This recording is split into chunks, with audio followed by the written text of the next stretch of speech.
Hi everyone, hotel style ರೀತಿ ನಿಮಗೆ ಒಂದು ಸೂಪರ್ ಆಗಿರುವಂಥ ಚಟ್ನಿ ರೆಸಿಪಿ ನಿಮ್ಮ ಜೊತೆ ಶೇರ್ ಮಾಡ್ಕೋತಾ ಇದ್ದೀನಿ. ದೋಸೆ ಇಡ್ಲಿಗೆ ಸೂಪರ್ ಆಗಿರುತ್ತೆ. ಬನ್ನಿ ನೋಡೋಣ.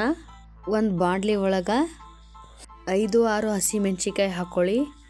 ಸ್ವಲ್ಪ ಬೆಳ್ಳುಳ್ಳಿ, 1 ಇಂಚು ಶುಂಠಿ, ಸ್ವಲ್ಪ ಎಣ್ಣೆ ಹಾಕಿ ಫ್ರೈ ಮಾಡಿರಿ. ಹಸಿ ಕೊಬ್ಬರಿಯನ್ನು ಸಣ್ಣಗೆ ಕಟ್ ಮಾಡ್ಕೊಳ್ಳಿ. ನೀರಲ್ಲಿ ಕ್ಲೀನಾಗಿ ತೊಳೀರಿ.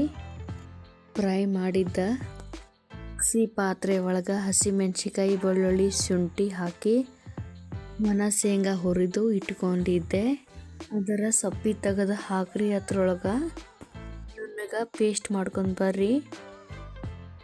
ಜೀರಿಗೆ, ಸಾಸಿವೆ, ಕರಿಬೇವು ಹಾಕಿ ಒಗ್ಗರಣೆ ಹಾಕಿ. ಇದು ಈಗ ರೆಡಿ ಆಗಿದೆ. ನೀವು ಒಮ್ಮೆ ಟ್ರೈ ಮಾಡಿ ನೋಡಿರಿ, ಸಿಂಪಲ್ ಆಗಿರುತ್ತೆ. ಮತ್ತೊಂದು ರೆಸಿಪಿ ಜೊತೆ ಬರ್ತೀನಿ. ಥ್ಯಾಂಕ್ ಯು ಎಲ್ಲರಿಗೂ.